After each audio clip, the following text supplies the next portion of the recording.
Hello, Michael Tellinger here with a report feedback from Brazil, South America, after my first visit to Brazil and South America for the first time. Firstly, I need to thank Emilia Barros and Luis Freitas and the team of incredible people from the NIC Institute that made it possible and came out in full support of Ubuntu and contributionism and our strategy to implement a whole one small town philosophy in South America. And I could never have imagined or predicted what we would achieve in only 11 days. Actually, it was less than 11 days because I was with Emilia and Louise and their team for probably only about a week. So let me give you a sense of what has happened, because it's really very difficult to unpack everything in great detail because there's simply so much that happened in that short space of time.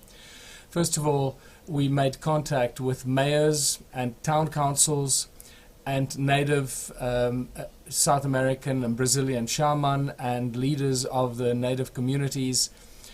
And the feedback and the reaction was completely overwhelming and in many cases tear-jerking.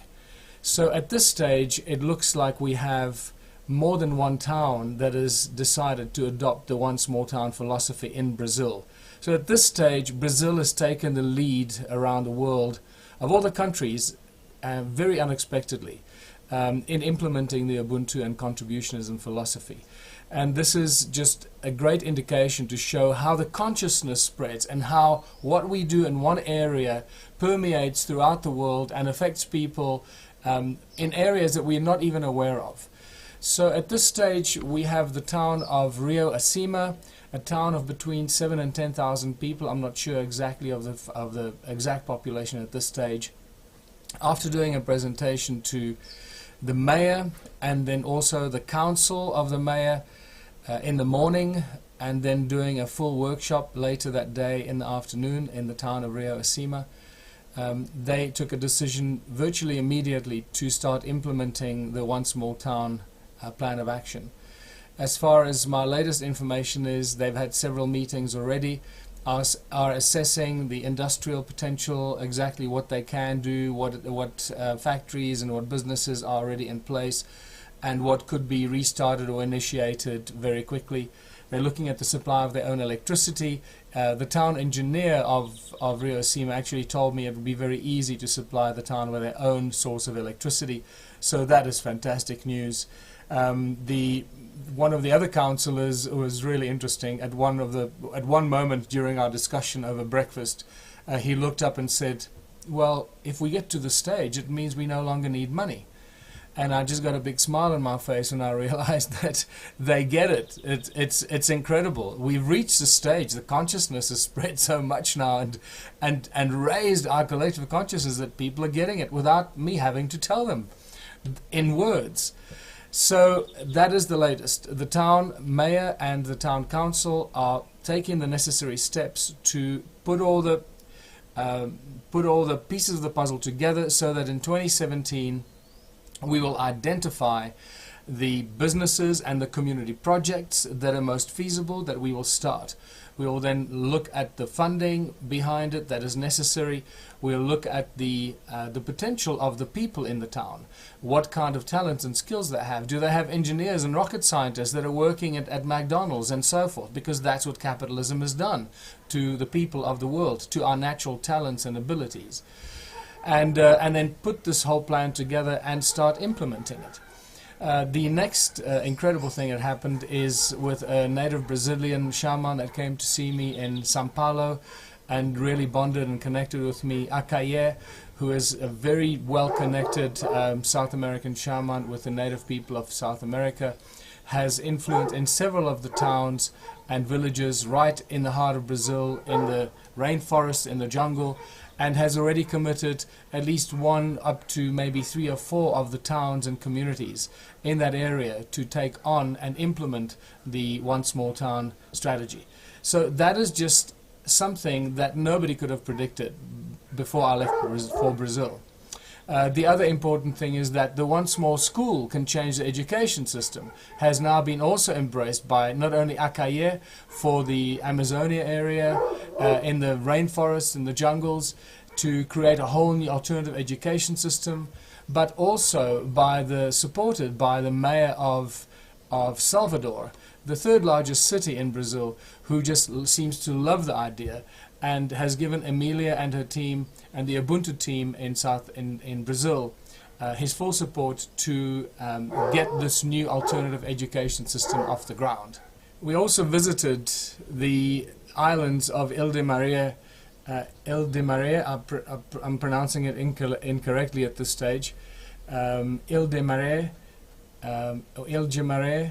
and met with the community leaders and the youth leaders, the health sector leaders, and the education leaders on the main island. The feedback from the people was that, you know, the same feedback that I get wherever I go. Everyone lives in misery. People are just have no hope for the future. They don't know what to do, how to fix things, how to improve their lives. It is a miserable situation pretty much no matter where you go. After sharing our philosophy with them, it was a deeply emotional experience, because you could see the hope and the change of attitude in these people's minds. We're dealing with the largest African descendant community in Brazil, in the town or around the city of Salvador, and this is the third largest city in Brazil. So immediately after our meeting with these community leaders on the island, they immediately embraced the philosophy, started phoning the leaders of the other 8 islands, there are 9 islands in this group, and started putting together a plan to start identifying the skills, the abilities, the projects that can be put together on that island to start changing things and start creating the contributionist philosophy and implementing it on those islands. We had with us on that trip 4 representatives of the mayor of Salvador, from the mayor's office, that were in full support of what we are doing on those islands, in education, in the community development, the projects, and everything we need has been promised to us by the mayor to make these things a reality. So this is a shift that nobody could have predicted, that we would actually get such support from the existing municipality and the existing authorities, which in most other countries are definitely not forthcoming, and specifically in South Africa.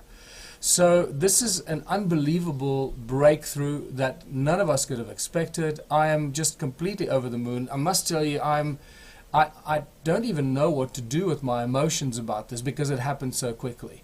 So what I want to share with everyone that follows the Ubuntu movement and our progress and our 12-year journey since the concept of contributionism first arose, that we are growing much quicker than we could have imagined. Right now we are putting together the business plans, the strategies, the structure for the projects, the community projects and the businesses, so that when we present it to the town councils and the mayors, it is a cohesive plan that everyone can use no matter which town we are dealing with. In essence, we are building a blueprint and a franchise document, if one can use that word, that we can share with any small town or council or mayor to implement based on their specific needs in their area or their town, based on the size, the number of people, and the projects and the businesses that they plan to implement. So that's the best news I can share with you right now. I get messages, I speak to Emilia virtually every day, and get feedback from her from Brazil about the constant growth and expansion of the support and the progress in the various areas, from Rio Acima to Salvador to the islands, and in the jungle or Brazilian forest area, rainforest area. So I will feedback more. We are working on this every day in between all the other things that need to happen. My main objective is to just strengthen my own home base, because the Ubuntu head office is in dire straits right now. We are completely understaffed. I'm struggling to keep my head above water with this unimaginable, unexpected growth. So what I need to say to everyone that's been supporting and following the Ubuntu movement, please go online and make a donation. Make a small monthly contribution. As we grow, the financial demands on the head office and on myself are becoming unbearable. And it's becoming very difficult to survive and carry on from month to month. So I urge you, if you support the Ubuntu movement and what we are doing, what we've done, the road and the path that we traveled to get to this point to change the world, I urge you, go online and support us so we can carry on doing this, so I can carry on doing this, and I don't have to start worrying about selling more books or doing tours and presentations to earn money to keep growing the Ubuntu movement, because that's ultimately how we've been funding this, through my book sales and my personal presentations that I do. That money has been funding the Ubuntu movement.